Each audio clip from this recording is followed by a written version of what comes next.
So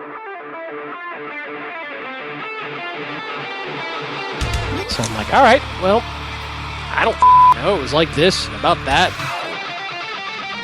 The vendors are trying to find the problem space as the problem they can solve.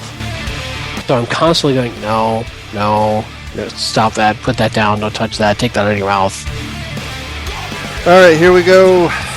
Today is Monday, October 27th, 2014, and this is episode 90 of the Defensive Security Podcast. My name is Jerry Bell, and joining me tonight, as usual, is Mr. Andrew Callett.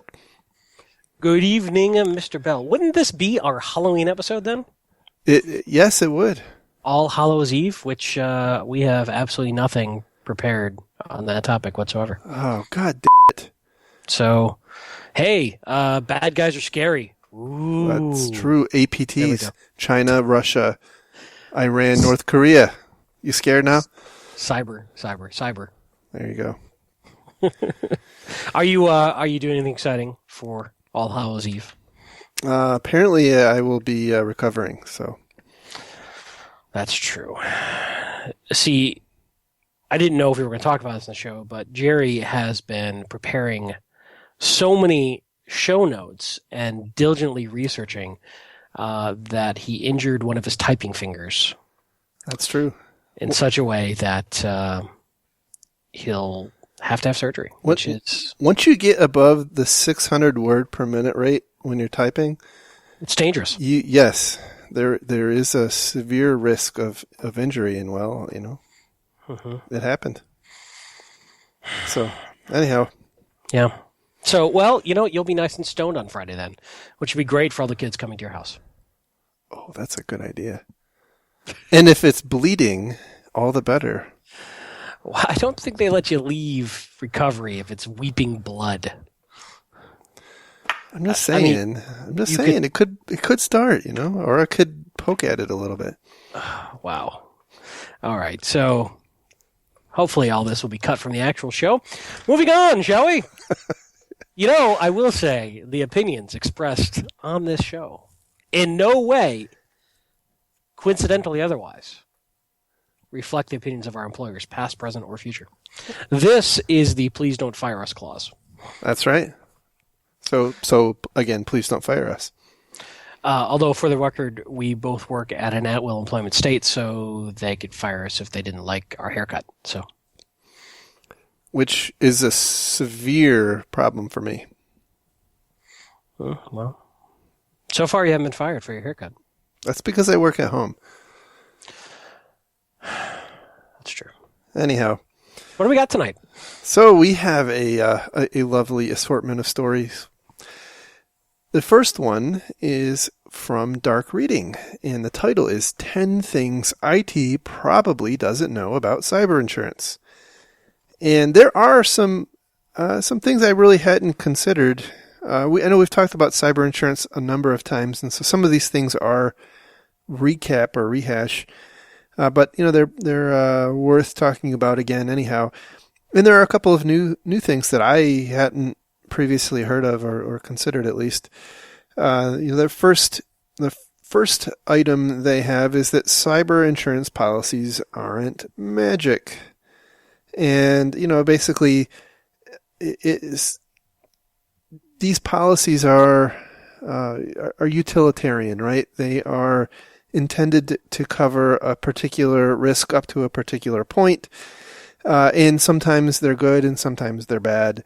A lot of it just depends on, how much you're willing to pay, what your particular risk situation is, and on and on. The next point they have is, and we've talked about this in the past, and that's that you need to rethink, or you need to think about retroactive dates. And this is really important with some of the more protracted breaches that we've seen. When you sign up for an insurance policy, just to recap, right? When you sign up for one of these insurance policies, you have an effective date, and if it comes to pass that you're going to make a claim based on a breach, and the breach started before the effective date, which is not, it's not hard to imagine that could happen, given that a lot of these breaches exist for months or even years sometimes before they're detected, the insurance company isn't going to pay. So that's something to think about. You can often negotiate retroactive coverage, but again, that's going to cost you more money. So you have to really think that through. The next one, and this is one of the ones that I hadn't really considered but makes sense, terrorism's and active foreign enemy exclusions could sink you. That's their words. It's similar in concept here in the U.S. You have the acts of God clauses in all of our insurance, homeowners and automobile insurance, where I guess acts of God and terrorism and acts of war. If your car gets bombed by a tank, your insurance company's not going to pay. Sorry. So that's an interesting one, right? Because now we're getting into attribution. We're getting Yes. into intent. I see this as pretty sticky. What is a foreign enemy in terrorism? Is it Chinese state sponsored? How would you know the difference between APT 763 or random dude coming out of China? Or even one of the other stories that came out this week. We don't have it here. The FBI has been warning people about foreign agents, foreign intelligence agencies, operatives moonlighting, performing, I guess, at will or for hire cyber attack services. And how would that be? How would that be classified? If they're using the same kinds of tactics and techniques and is coming from effectively the same place. Those are some interesting questions, and I don't know how that would play out. At the end of the day, insurance companies' business is to not pay out, right? That's kind of how they make money. Yeah, this is an interesting one. It really could get squirrely. There are a lot of times I think that companies may never have an idea who exactly caused the issue. So is it incumbent upon then the company's been breached to prove that it wasn't quote unquote terrorism or act of a foreign enemy? Don't know. That's an interesting one. I'd like to look in, because the reason why I find this interesting is we talk a lot about risk management, and insurance is exactly that. It is about transferring financial liability to a third party for a premium that you're paying.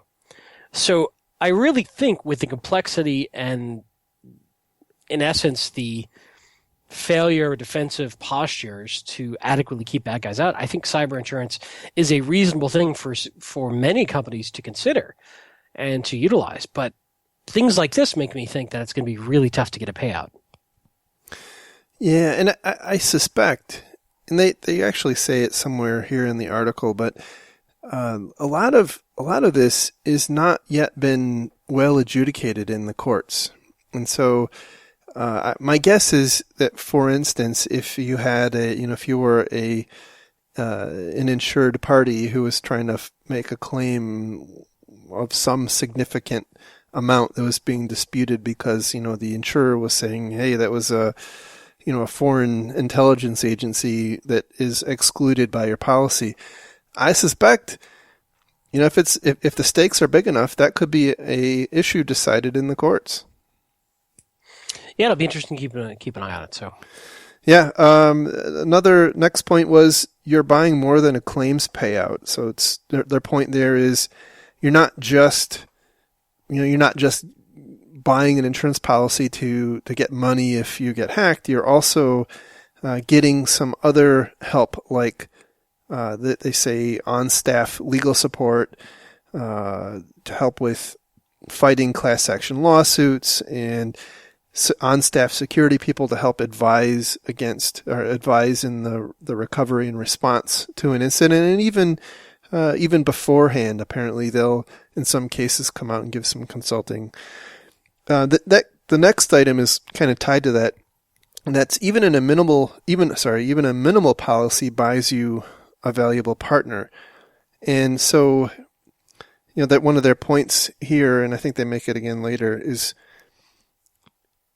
it's not necessarily an all or nothing thing, right? If you don't necessarily have to cover the entire amount you might lose, right? So their point is, if you have $1 million policy and you suffer $1.7 million in damages, it's not, certainly you still have a $700,000 problem, but you benefit from that policy, right? So they often have negotiated, the insurance carrier will have negotiated rates with forensic companies and lawyers and things like that, which you will benefit from. So it's not, you may have on paper this $700,000 problem or challenge, but when you put it in context, without that policy, you may be paying a lot higher rates. So for certain services, it's an interesting point.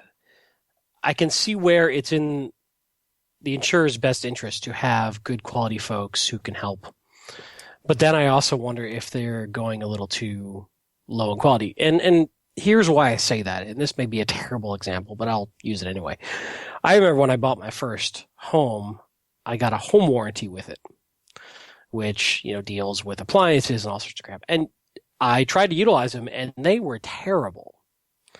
They did a terrible job. They did the minimal necessary. They used crappy parts, and I was better off just going and hiring a professional, paying a little more, and so be it. So I'm wondering, at the end of the day, what kind of quality you're getting from some of these pre-negotiated third parties. But it's an interesting point. That's a good point, because again, they're, although I guess it depends on whose pocket it comes out of.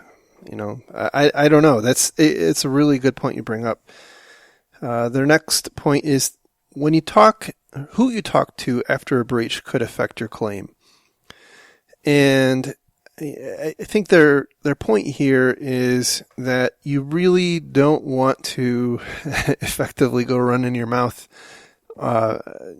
particularly about what may or may not be covered in the policy or as part of a claim, because a lot of that communication is discoverable and could potentially be used by your insurer to potentially prove that you're, I guess they don't really say it, right, but that you're overstating the issue or making an assumption about the insurer paying out, that sort of thing. So, basically they're saying you really need to be careful.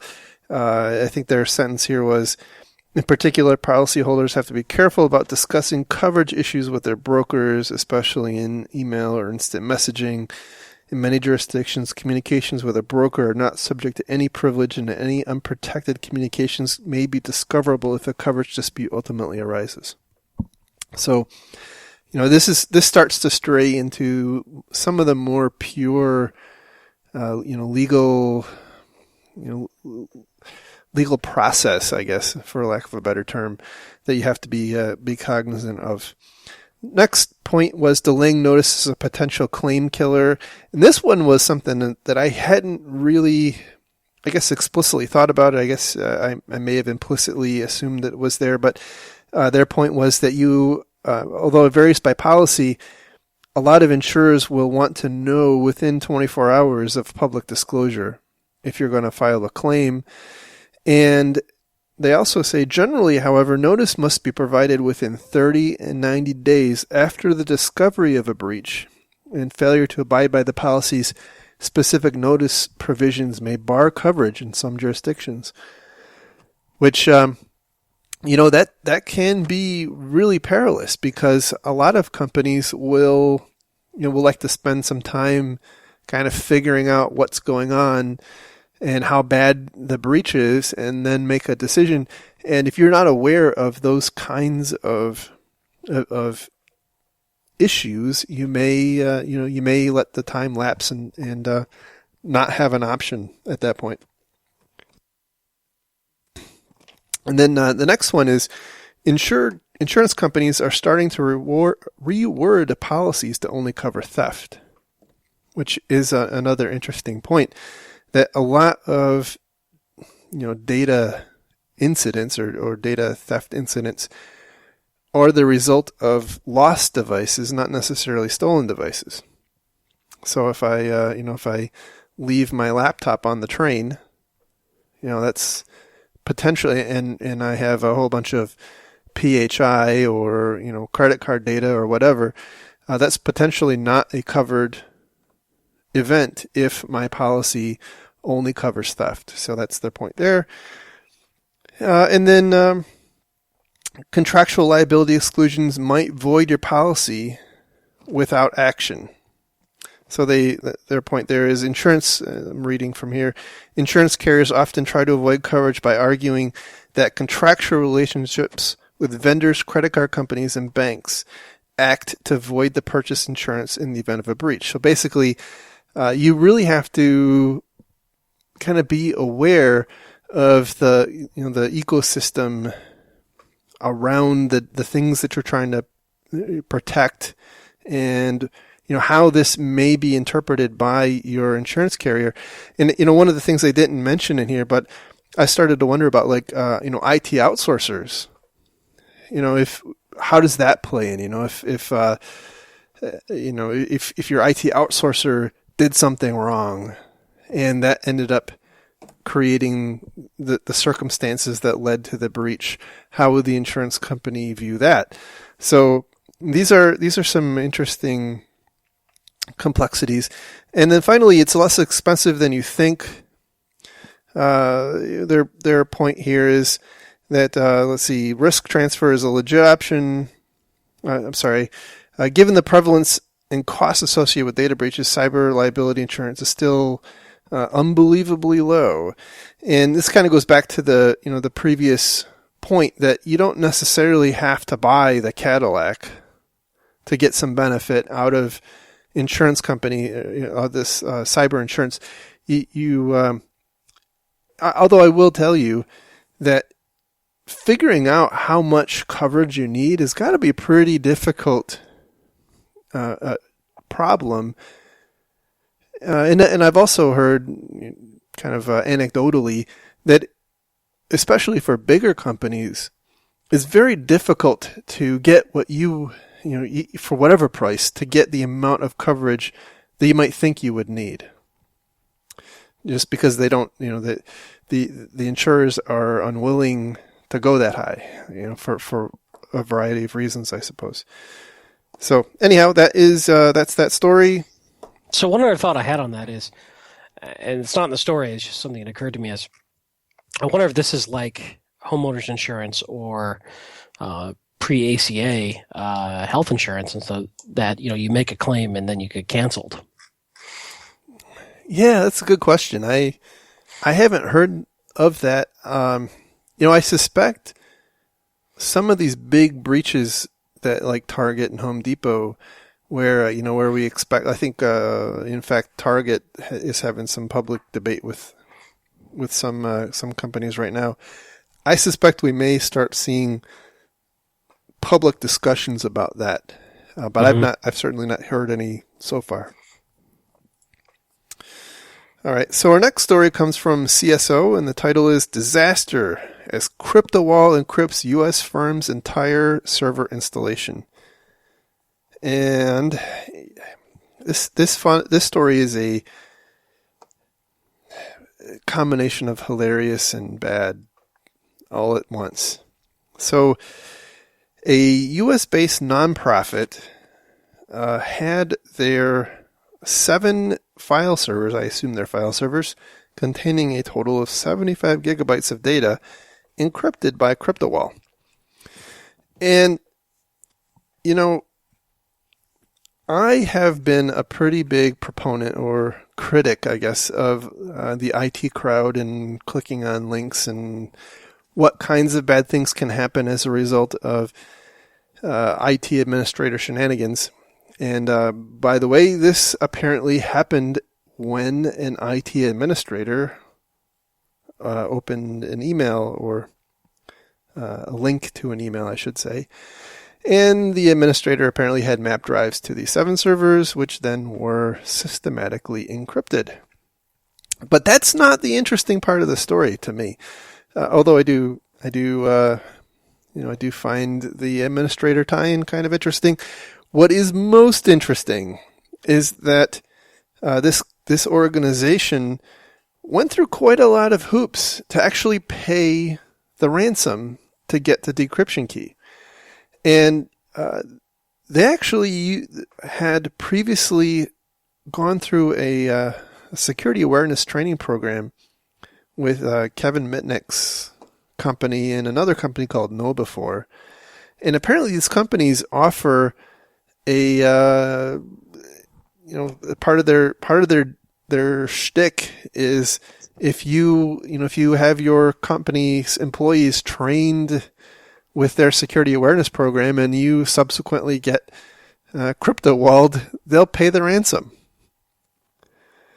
And so apparently KnowBe4 paid the $500 1.33 Bitcoin ransom, and they got their decryption key and decrypted their data after about 18 hours of concerted work, and they still lost some data that they had to recover from backup tape. But, and I guess they point out here, right, this was a business, from their perspective, from the perspective of this nonprofit company, it was an easy business decision because on the one hand, you don't want to pay the ransom, but on the other hand, you got to keep going.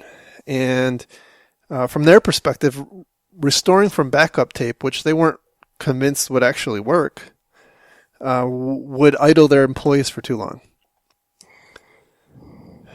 But, damn it, this is rewarding terrible behavior. It is. And this is why I think if you look at it from a human psychology standpoint, that $500 ransom is at the right price point, because how many other organizations are faced with the exact same question, do the exact same thing? Because at the end of the day, $500 is just $500. We got to get back to work. How much is it costing us? Let's go. Yeah. I'm not saying I agree with it, but I'm saying if it was like $10,000, be a whole different situation. And I think that the bad guys are smart to find that price point where it's just not painful enough to seek other options. Yeah. And it's just worth it to just throw the money at them, and away we go. And I'm not saying it's a good thing, but I'm saying that is what I think is what's happening. And it's working. We see this all the time. And I agree with you. We don't want to be rewarding these guys, but I promise you, this is what a lot of people are thinking about when they're going through this process of, well, hell, how much will it take? There's no other way to get around it. We can't decrypt it. I mean, yes, it becomes a pragmatic business decision that you have to make, right? Because on the one hand, you have to do ultimately what's good for you, and you're not necessarily going to be rewarded, if you idle your employees for a week while you have to restore from tape, that's, nobody's going to come around and pat you on the back because you stuck it to the, to the criminals here. So you got to do what's right for you at the end of the day. And I think sometimes, unfortunately, that means paying the ransom, but damn, it kills me. Yeah, I agree. It's unfortunate. Don't click on the links. Well, please. But here's the thing. Let's also separate the fact that CryptoWall is the payload. The exploit can be done many, many different ways. Yeah, absolutely. There is no one exploit. I was having this conversation the other day with one of the sales guys I work with. How do we stop CryptoWall? Well, that's not the question, because CryptoWall could be coming from many, many, many, many different exploit vectors. Yeah. It really comes back to how do you stop malware? Because at the end of the day, CryptoWall is malware. What is your malware defense strategy? Sure. It could come in via ads. It could come in, funny PowerPoints. It could come in, like you said, it could come in a ton of different ways. And in this case, it comes back to as well administrative control, having admin rights, having map drives, the person who clicked on it having way more privileges than they probably needed to have for regular going about their business kind of stuff. Right. There are some things you can do if you're specifically concerned about CryptoLocker, right? There are some things you could do, not have those drives mapped, not be running his admin all the time. Assume that this may happen. What are you going to do about it if it does? One of the observations I'll make is that this appears to be a smaller. I mean, I think they said something that they had on the order of hundreds of employees. So it's a respectable size, but it's not huge.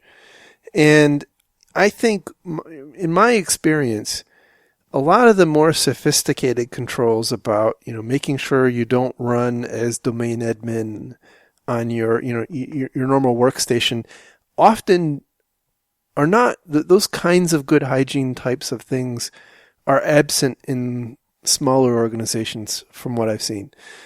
And, and that's, I think that's problematic. Okay. I'm going to disagree with that for just a moment. Okay, go ahead. In very large organizations, I also see the entire gamut of... Well, that's fair. Right? So you have incredibly clueless people doing things in large organizations, too, just based on the size. I won't disagree with that. And I think it's the percent of impact to the company, right, is probably lessened at a larger organization than in a smaller one. But yeah, this is a challenge that a lot of small and medium-sized companies have, is they don't have the budget to go do aggressive IT security, much less have dedicated security staff. And this is something I think small businesses are just getting the short end of the stick on it. And I don't have a good answer for that, by the way, as a small business. I just don't think they've got the resources to easily counter in the ways that large organizations can. Yeah, and I think that was the point I was trying to get at. Not that large organizations are, this bastion of awesomeness when it comes to malware defense, but I think that there isn't a consideration for some of these more basic hygiene controls in some of the smaller companies, because you tend to have, you tend to have more, what I would say, more utilitarian system administrators and maybe not really any actual security considerations. And, from that perspective, I do wonder if just to, go off on a tangent for a second, a company like this or an organization like this, it wouldn't really cost them much, maybe a little bit of labor for their administrators to have two different, a normal ID and a domain admin ID. Sure. Right. But somebody has to think that through, and it seems like, I don't know if this exists or not, but, is there a best practice guide for small businesses on how to run your IT shop? Yeah, I think there is. And I think probably the one thing I would say is user awareness training probably has more bang for the buck in a small organization, because it's a lot easier to sort of keep people honest and stay on top of that. Yeah, but we all know user awareness training is only for the users, not for the IT people. Well, right. And that comes back to, having a good quality, solid, security-minded IT staff if you can. Right. All right. Well, I think we... All right. And our last two stories are kind of related. The first one comes from CSO Online, and the title is Fraudulent Activity is First Hint of a Staples Data Breach. And as you might expect, this is actually I guess about a week old now.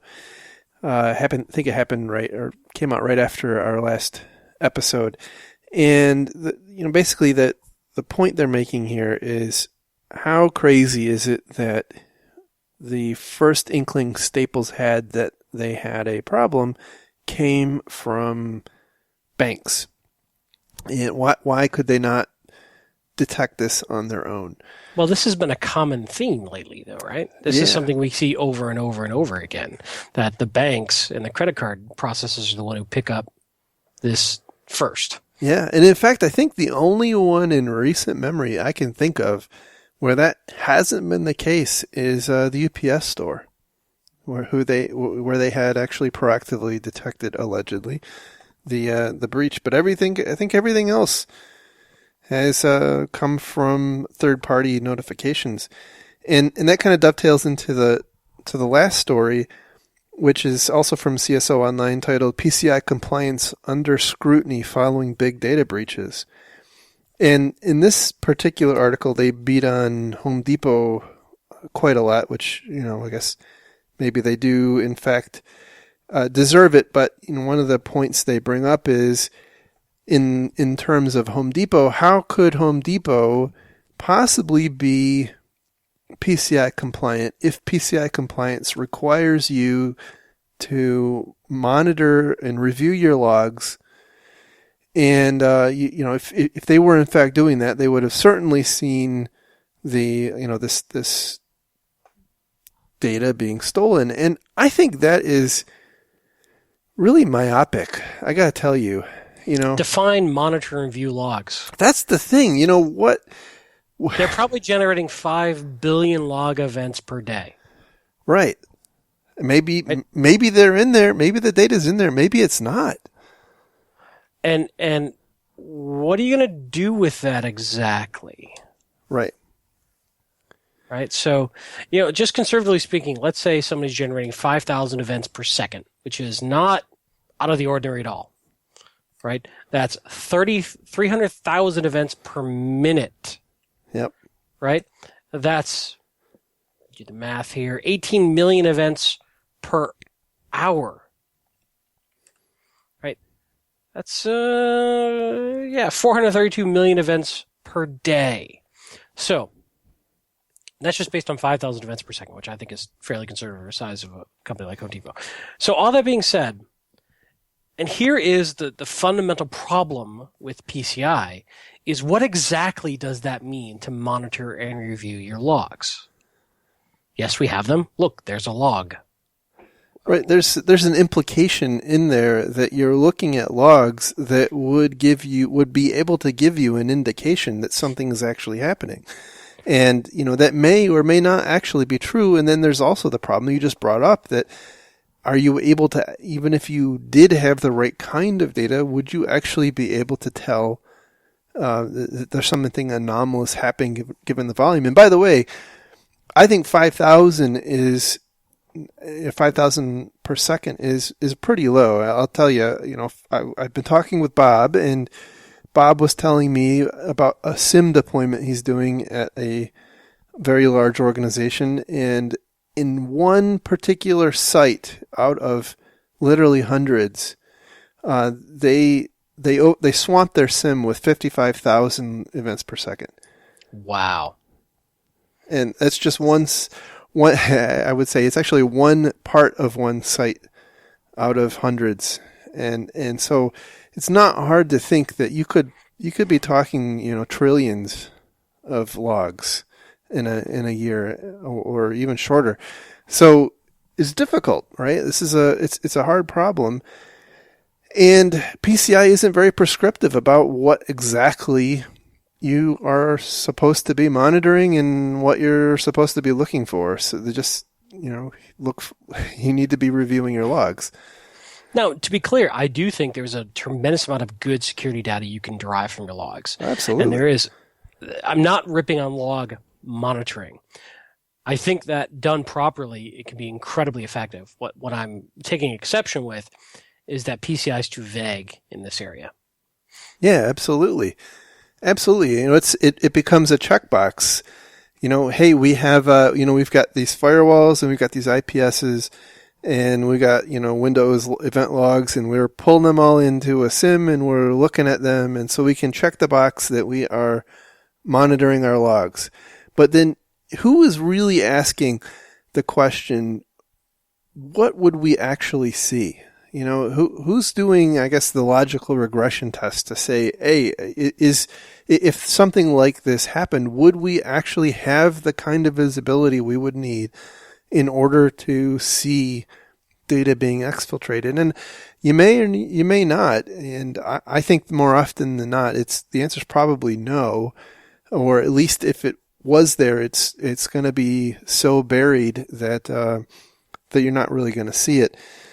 The other part of this particular story, which kind of reminds me back of the Enron and Sarbanes-Oxley days, is kind of the conflict of interest between companies, retailers, and QSAs. That there's effectively QSA shopping going around, which, by the way, on some level kind of makes sense, right? Because if you have if you have a particular kind of environment and you have chosen to protect it in some particular way, when you go to a QSA who's hell-bent on doing it some other way, they may not certify you because they're not comfortable with it. So you may legitimately have to go find someone who understands what the heck you're doing. But how do you separate that out from, just shopping for someone who's going to give you the easy way out? So I think that's one of the problems they're pointing out here. I'm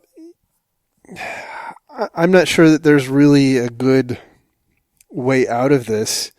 One of the points they bring up is that ultimately we need to drive automation, and that's a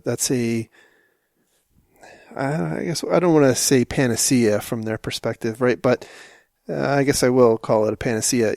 One of their points is that, hey, companies are kind of incented to cut corners, and they cut corners because complying with PCI is expensive. And if you can drive more automation, there's less desire or impetus to cut those corners, and therefore everybody benefits. And I'm not entirely sure that makes sense. I'm not convinced that as much can be automated as they might think. I don't know. What do you think? I don't think looking at logs manually, aside from point troubleshooting, is ever useful, right? So you need to have some sort of automated log analysis if you're trying to detect security events. It's the only way you're going to have any real success there. But much like IPS or anything else, it's going to come down to what is that system built like? Is it built on signatures that are looking for indicators of compromise? Is it built on heuristics? Is it built on baseline pattern behavior? There's so many different ways to slice that pie, and they all have pros and cons. So I do think there's a lot that can be done in that area, and it's one thing that SIMs are supposed to be helping with, and other tools that assist with SIMs and other log management tools. I don't think we do a very good job in general as an industry of deriving the data out of our logs that we could from a security standpoint. I do think there's a lot there. But these tools are expensive. You're talking about a lot of storage space too, to really chew on all these logs in a reasonable time frame.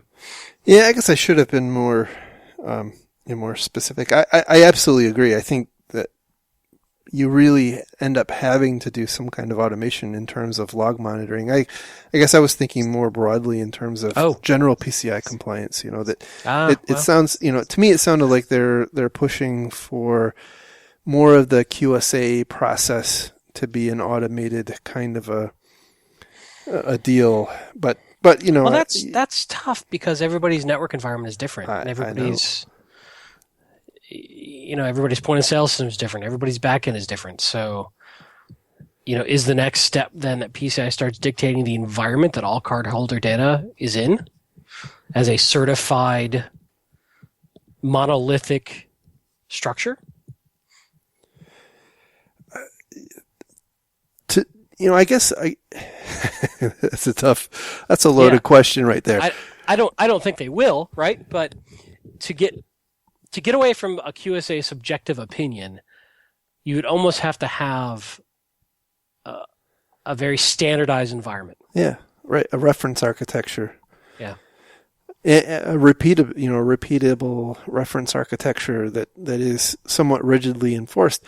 And in the absence of that, I think it takes some pretty intense creativity and focus on the part of QSA and the security teams themselves to actually recognize what kinds of things need to be in place to address the unique challenges of a given environment. Because again, as they exist, they're all very, very different, have very different risk profiles, different weaknesses, different soft spots.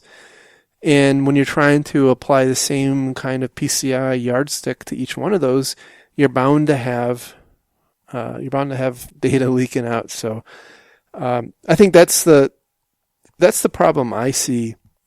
And I guess the question is whether this problem is, we've talked about this before, is the problem actually big enough to really warrant that kind of a response? And I'm not sure that it does. One of the things I've meant to mention on this podcast for 2 weeks now, for the past 2 weeks, is that the Southern Fried Security podcast, about 3 weeks ago, interviewed Ellie Miller, who is what I would call a fraud expert.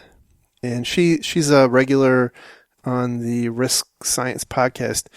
But that interview is really, really good because she points out that we make a lot of hay. We security people make a whole lot of hay out of these credit card breaches. But at the end of the day, fraud losses are at almost record lows. And the reason that fraud losses are at almost record lows is that the anti-fraud techniques and systems are very effective at what they do. And so, for example, when Target loses 40 million credit cards, that doesn't mean that 40 million credit cards had fraudulent charges charged against them. It means that maybe 500,000 did before the credit card companies picked up on it and started to clamp down and not allow any further fraudulent charges. So I think one of the stats I saw was that Target, as a result of the Target breach, there was about $53 million in fraudulent charges. But the bank spent about $100 million reissuing credit cards, which is a really interesting way to look at it. So yeah, it's certainly bad, but at some point we have to take a step back and look at it from the big picture and say, nobody wants to lose credit cards. Nobody wants to be the Target or the Home Depot or the Staples, right? But how much are we willing to, are we willing to pay higher, effectively, are we willing to pay potentially significantly higher costs at our retailers to cover fraud losses that are, not all that large? So, I mean, at some level, what we're really worried about, or what we're really wringing our hands about, is that every now and then, maybe several times a year for some of us, we have to go through and get new credit cards and change all of our, online bill pay and all that crap, which is not fun by any stretch. But, it's not a simple equation, right? That's a really interesting point. I think it's a good point. One thing that occurs to me is the credit card industry in the U.S. is moving to chip and PIN. They're investing in that. So clearly for them, there's an ROI on reducing fraud for rolling out that infrastructure. It remains to be seen how much that will actually impact reduction of fraud costs, and all inclusive of everything we're talking about, issuing new cards, customer service, all that kind of stuff. Right. So that would be interesting to see if that has a measurable impact. They seem to think it does. I also think that as more and more companies are having this happen to them, the stigma associated with it is diminishing in the eyes of the public. Absolutely. So we're getting to a point where we have fatigue over these, and it's almost becoming inevitable. So the companies themselves are no longer as much, I think, suffering the brand damage and the backlash that they used to. Target took a pretty big hit. I'm not seeing that as much anymore. As these are happening more and more often, it seems like most folks are saying this is inevitable and therefore not the company's fault.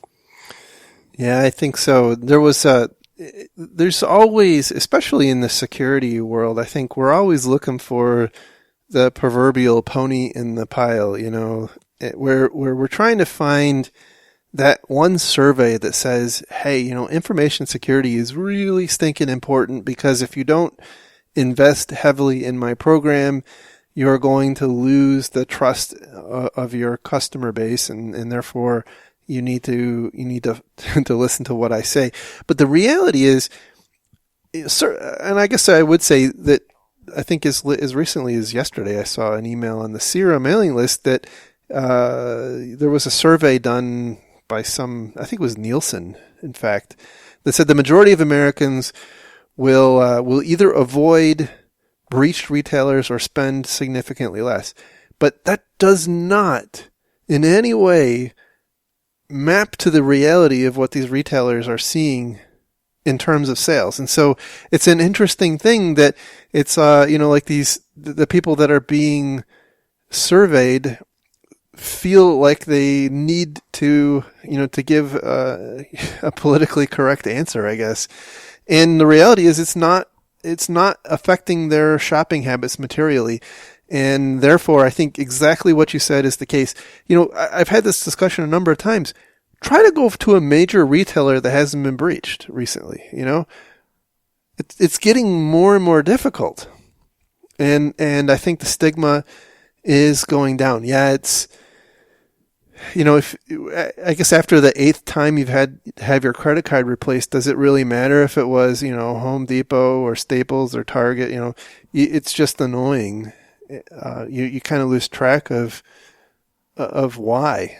So, that's I think a discussion at some point we have to have. Right now, I think there's a lot of, dare I say, manufactured outrage over credit card loss, which is annoying, but in the macro scale isn't as damaging, I think, as people like to think it is. And by the way, back on the EMV card thing, the interview with Allie Miller on Southern Fried Security she covers EMV pretty extensively too. It's a really good discussion. Highly recommend our listeners go listen to that. I'll try to find the link and drop it in the show notes. So that is, I think that is the stories we had for you for tonight. Indeed.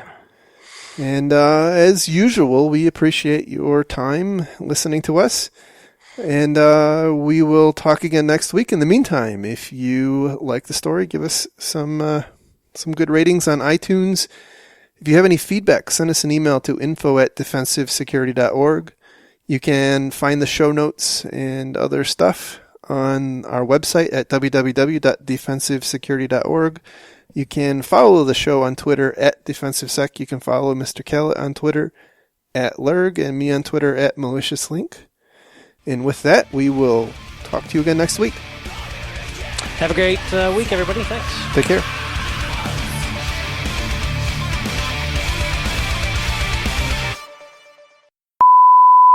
Well, you apparently know more than I do. But only in this one instance. Fair enough. Clear on this. This one. Yeah, but they're not going to hear the rest of that comment.